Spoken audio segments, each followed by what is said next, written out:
Hey guys, what's up? It's Mick here representing Move the Needle Music, and welcome to this week's edition of The Week Beat.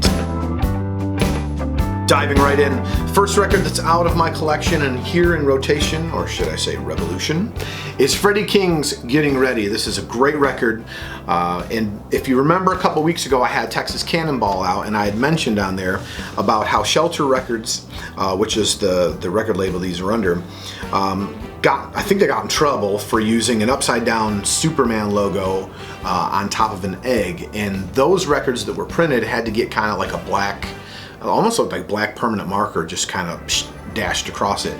Well, this one doesn't have that. So I'm really excited to have this one in my collection. It's truly going to be collectible, I would assume, one day. Next one up, Jesse Ed Davis, Keep Me Coming. This is a great record.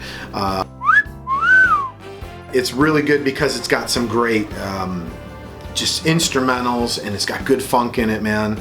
And his singing is great too. And if you don't know who Jesse Ed Davis is, you've probably been listening to him your whole life because he's the gentleman that took the guitar solo on Dr. My Eyes by Jackson Browne.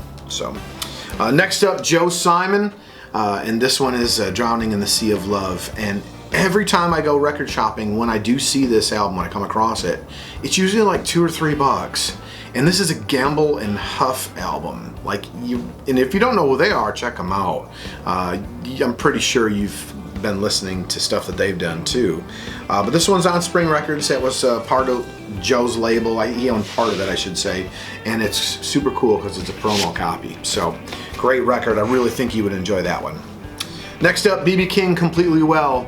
And while this is obviously a very popular record because of The Thrill Is Gone, there's a lot of other great blues and soul and funk on this one too, especially songs like So Excited, which is the opening track. This one doesn't go away too often. It usually comes back out. And then the last record, I want to go on record for saying that Albert King had some great albums after Stax Records closed. And those records are actually some of my favorite in his discography. This one here is Truckload 11 in shrink wrap. It's in unbelievable condition. It really, really is. And I'll try to get that in the reflection there. But this is on Utopia. There's, I think, 2 or 3 albums on Utopia, and then there's like 1 or 2 or 3 also on Tomato Records. And those albums are so funky and they're just so good.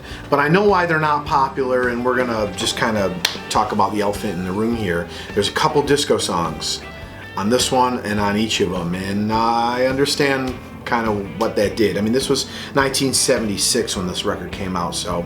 But if you want to dive into those records, specifically this one, I suggest you start with Cadillac Assembly Line.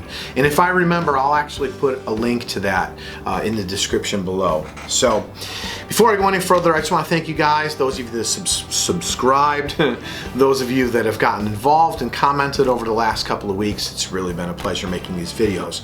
But I am doing this to promote also what makes me tick. And that's my new album that was recorded at Legendary Fame Studios in Muscle Shoals, Alabama. It is called My Claim to Fame, and I hope that you will check it out. It's available through my record label at movetheneedlemusic.com, and it's also available through Amazon if it's Prime eligible, so you can get it on your doorstep in just 2 or 3 days. And also, it's streaming everywhere. So I hope you enjoy my record as much as we enjoy the records here that we discuss from week to week. And I hope that you guys will leave a comment. I'm looking forward to getting to know everybody. So thank you very much. That's all for this week, folks.